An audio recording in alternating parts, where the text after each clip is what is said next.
Hey yogis, I'm going to talk today about aligning the head and neck.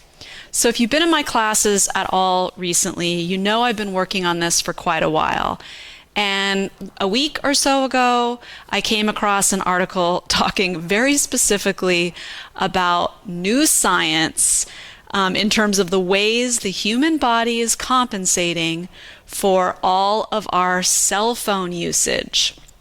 So one thing I've definitely been addressing is with phones, with driving, with being at a computer.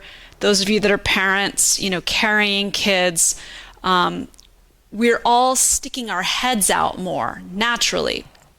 And one way the body compensates is with that extra weight that's meant to be right on top of your neck. We stick it forward, the upper back begins to round, and we actually develop like a tissue padding, a mound of tissue that's trying to help the body compensate for all that extra weight, like the 10 pounds of your head that suddenly weigh more forward instead of right on top of the cervical spine, the neck, the way our body was designed. But now science is showing us there's a new way that the body is compensating, specifically from the phones, the text neck, they call it. We are developing little horns at the base of the cervical spine or the base of the skull. And this is because, again, we're shifting so much weight forward, which is not how we were meant to live life. The weight of the head should be on top of the neck. So I want to give you a couple of really specific things you can do on the daily that will help you align your neck, and also demonstrate in plank, because I see this as one of the major places in yoga asana where we're unaware of what we're doing with our head and necks, and it's contributing to the problem. So let's start first. This comes with Jill Miller, who created Yoga Tune-Up. So giving her credit, this was not my invention. You're going to start by getting back against the wall, all the way against a wall, whether you want to do feet together or hips width. And it depends a little on your anatomy, but the heels or the calves against the wall. You're going to press the thighs back. Your sacrum, so below your lower back but above your tail, that's going to contact. Your shoulder blades, so we're going to move the heads of the arm bones back, and the skull. So what I see for many people is that this alone is really challenging. What we'll do is we'll throw the ribs forward because we're tight in so many areas of our body and unused to aligning in our natural curves. So you're going to tuck your ribs in, right? And just pause here and breathe. Calves or heels against the wall, sacrum, blades pushing. So I do want you to push. It's going to make you use your abdominal wall here. It'll become nice and firm. And then you're going to push the back of the skull into the wall. So it doesn't look like a lot, but you're working. And just to stay here and breathe is step one. So all the curves of the spine are intact. You're working to get that head back where it belongs and breathing. Step two, and you may have to do this for quite a while, ribs in. Step two is to come to like a cactus arm shape or field goal shape. Now this is going to be demanding on the shoulders, so again, there's likelihood that you'll protrude the ribs.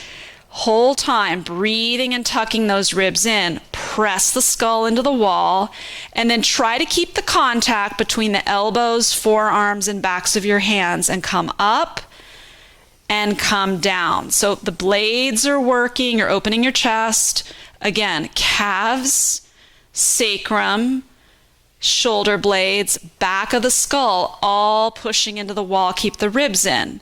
Maintain the contact. It looks easier than it is between your elbows, forearms, and the backs of your arms. So this is step two. Breathing as you do this. Smooth, steady breath. Next step, once you've kind of mastered this and you're not awkwardly pushing your ribs out or compensating, the next step is you keep pushing your head into the wall, except that you turn. So this is strengthening the neck. You turn, and then you come back, breathing. And then you turn the other way, pushing the head into the wall. Okay, a couple minutes each day.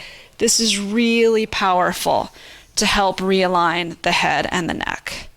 And then you can release and then step off and see if you can maintain that alignment. We want that alignment, sacrum, upper back, back of the head. We want that in our standing posture and our seated posture. Now we're going to translate that into plank. So one thing that I see quite commonly is either the head cranking way up or the head drooping down, right? So from plank, we want to align the head and the neck and make it neutral, right? So as if we were against that wall where the skull was pressing and the blades were pressing. So from all fours, you find your neutral spine, the tailbone back, arms firm, heart forward. The blade should be wide and flat on the back. And then we do not want the head to droop, nor do we want to crank it up. We want to have the head at the level of the neck and then look straight down between our hands. So sometimes people get the head in the right position in space, but then they look forward, they crank it up. So head at neck level and then look straight down. And then there's your plank. So when we're unaware or weak or tired, we do this. Or again, unaware and we kind of crank it up. Can you find that neutral position? It takes a lot of strength through your whole spine, including the positioning of your head and neck. Okay, so those are two very specific things to be aware of. Use of the wall, step 1, 2, and 3. How to align your head in plank. Let me give you something just practical for daily living. Riley, will you come demonstrate for me?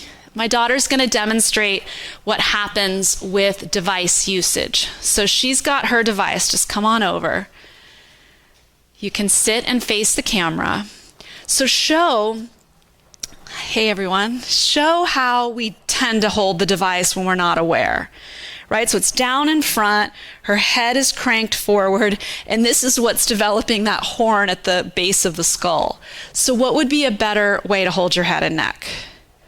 So see, she's got her head upright and she's got the device held here.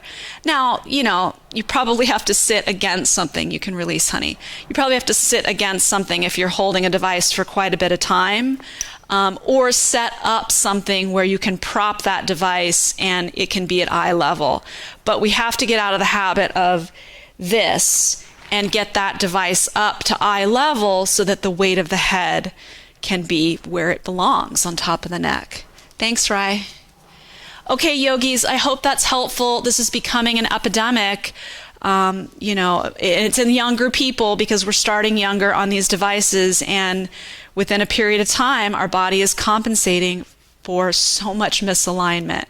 So I don't know about you, but I don't need any horns. Okay, namaste, yogis. Be well.